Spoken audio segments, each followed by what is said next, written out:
A very good morning and welcome to Africa and Beyond Television Network. And let us talk about what is happening in the nation of South Africa.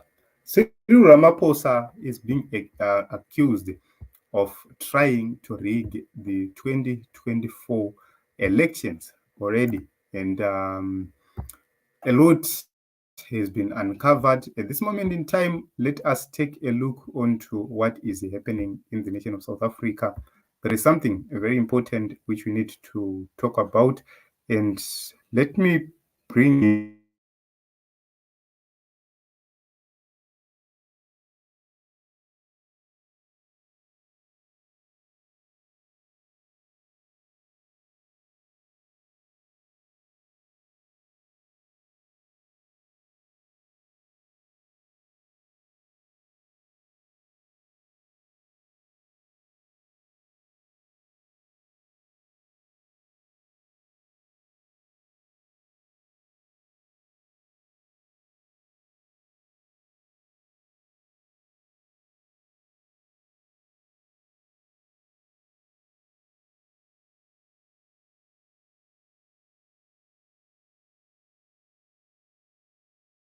it, right? Zimbabwe of leadership, their relations are questionable. I'm trying to put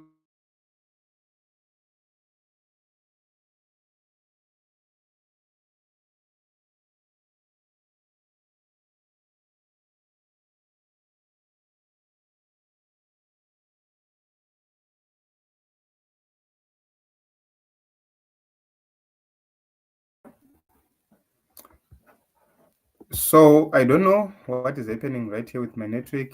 Okay, let me try to place it.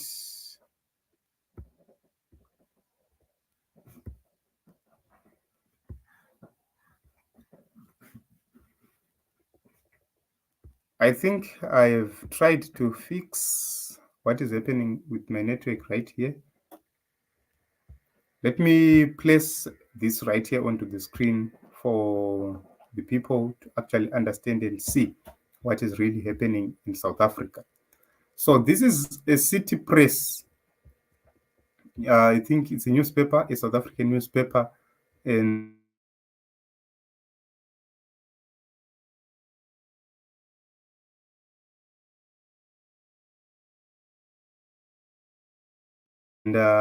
it speaks about South Africa is deploying the same tactics which were deployed by Zimbabwe in the past elections. So it said that the SADC leaders are actually emulating the kind of election rigging in Zimbabwe, and they are taking notes from the Zimbabwean election authorities to make sure that they deploy the same.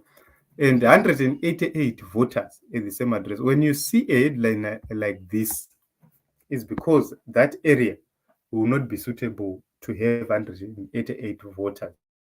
For example, we can talk about an address which is in a residential area. How can a single address have 188 voters? That would be something else, which means there will be some people who are being smuggled from other areas to come and vote on the same area. Okay, Gutsa says it's giving Zimbabwe, and that's a ZANU PF script right there. Okay, and they got notes from ZANU PF official. So it seems as if ZANU PF is influencing everything and doing anything. Remember, Cyril Ramaphosa's judiciary has been in the spotlight for the past few days because of the involvement of this gentleman right here onto the screen. This gentleman and Malaba, they're at par, same. And a lot of people have been removed by the South African Parliament together with the ANC government. All people who are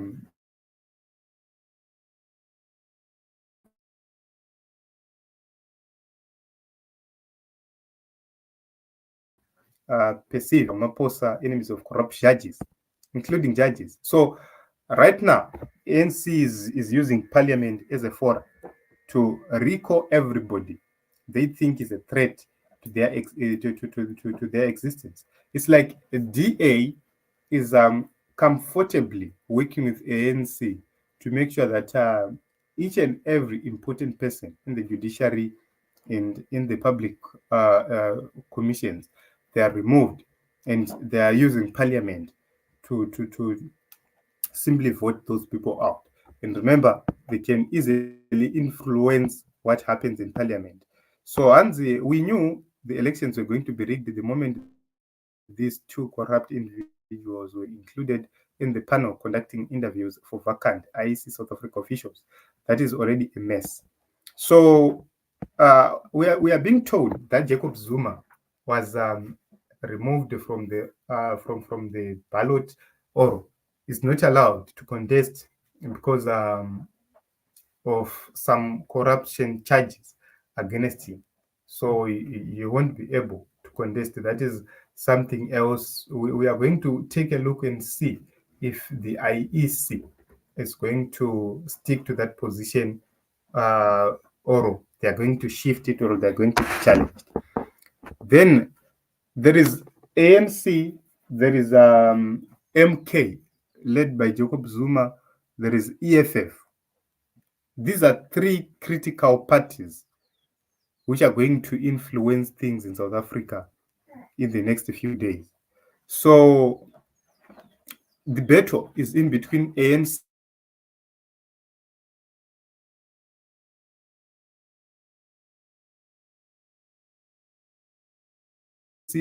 is in between going.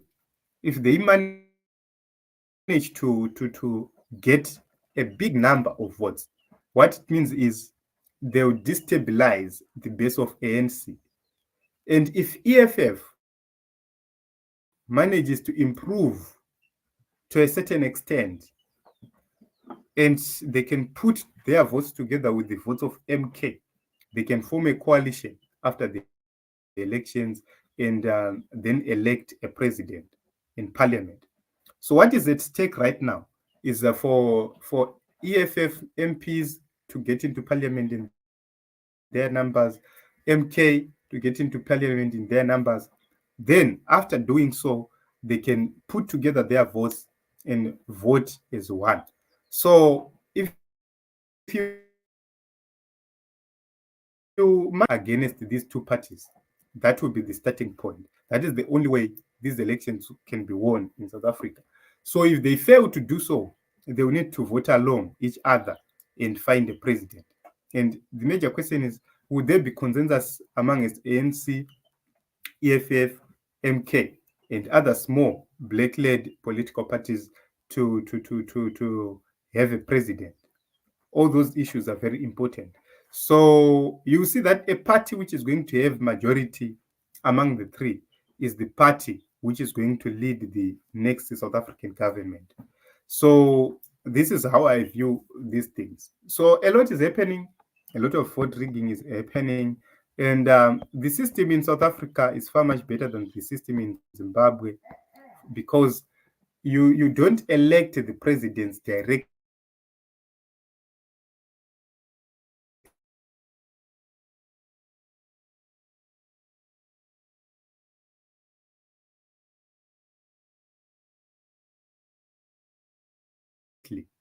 You elect these elections, MPs will be sworn in, and that is when the president will then be elected. But remember, if your party receives a certain number of votes, proportional representation works there.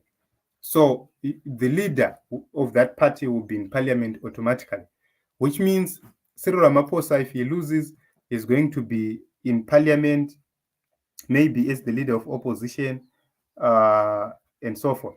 So this time around, a lot is happening. Remember, EFF has for a very long time failed to take over the position of the leader of the opposition. They failed to take over that position from the DA. Are they going to improve and make a difference now? So it is what it is. We are looking at these key three parties and see how everything is going to unfold.